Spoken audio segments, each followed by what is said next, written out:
Welcome to Jewish Inspirational Stories. We're reading from the book Living Emunah by Rabbi Asher.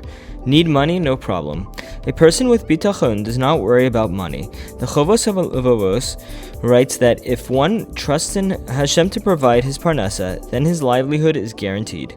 People worry about how they will meet their expenses, even many years before the money needs to be paid. It is important to remember that Hashem always provides one's needs, but he does not necessarily provide all the money in advance of when it is needed. A man came to Rav Yitzchak Zev Slobovich, the Brisker Rav, to ask for a bracha before he embarked on a fundraising trip to the United States. The Brisker Rav asked him why he was traveling abroad to raise money. "Is there not enough money here in Israel?" the Brisker Rav asked. "I've been trying to raise money here," the man said, "but it hasn't been working."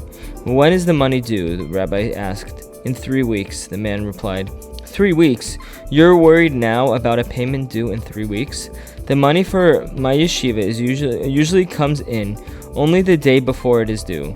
Rav Yosef Shlomo Kahneman, the Panovich Rav, told that once he wanted to open a school, and there was an available property that was being sold for 100,000 rubles.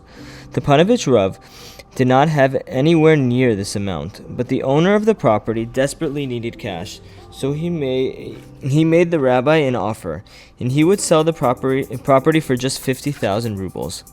If the rabbi could pay 25,000 rubles up front, and the rest within 3 weeks, if the rabbi did not pay the balance within 3 weeks, the landlord said the deposit would be forfeit. The Panovich Rav consulted with his wife, and they decided that this school was so vital for the community that it was worth taking the risk.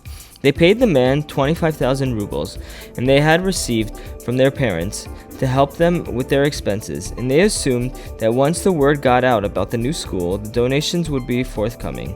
Unfortunately, however, these hopes never materialized. The night before the balance was due, on Motzei Shabbos, the Panovich Rav turned to Hashem and asked, "Hashem, I did my hishtadlut, my effort.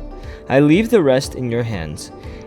He then went to the Beis Midrash to learn, and he would later describe the joy he felt during those hours spent engrossed in learning, feeling as though a heavy burden had been lifted from his shoulders.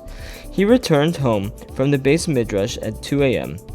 Much to his surprise, 2 of the town's wealthiest people were standing by his door. "Sorry for coming late," they told the rabbi, "but we just completed making a shidduch, and we would like to entrust the money for the young couple, 25,000 rubles, with you." "Sure," the rabbi answered, but do I have your permission to use the money if I need it?